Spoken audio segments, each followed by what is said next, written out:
guys, I'm going to give you a real quick overview of Screencastomatic.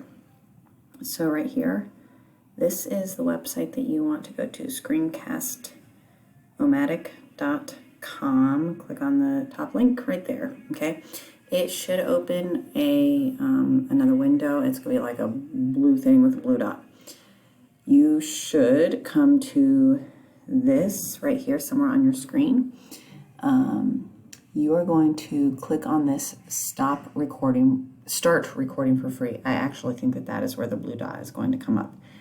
If it asks you to download, go ahead and click it. It's not like a permanent download. It just, well, I guess it is. It makes it so you can use the program easier the second time. After this second one up here, so after you hit this start recording for free, it will bring you to this screen. You are going to click this launch free recorder. You do not want to click that upgrade recorder. You will not need more than 15 minutes, and I don't want you to pay for anything. Launch free recorder.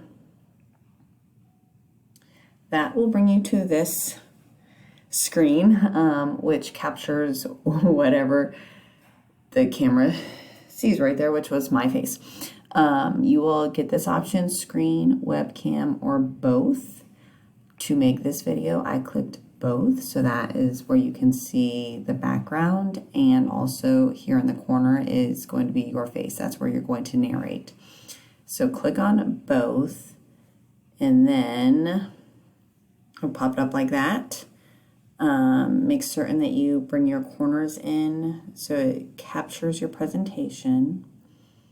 Over here, somewhere on your screen, depending on the size of your presentation, you will have a red record button.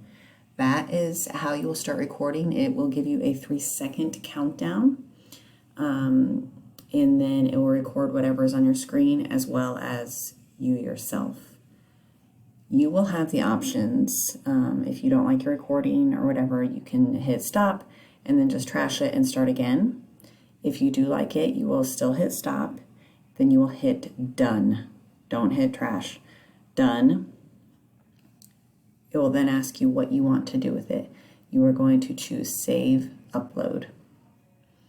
That should take just a second, and then it is going to bring you to this screen. Save as video file, upload to Screencast, or upload to YouTube. I always do upload to YouTube, but you could also do upload to Screencast. And once it is uploaded, which that takes a few minutes, it will give you a website or a link, and that link will, bring us to this. That is what you're going to put in the discussion board so that everyone else can view your recording. I know some of you have contacted me and you've had some trouble. If you go through these steps and you still have trouble, let me know either email or text or in class tomorrow. All right?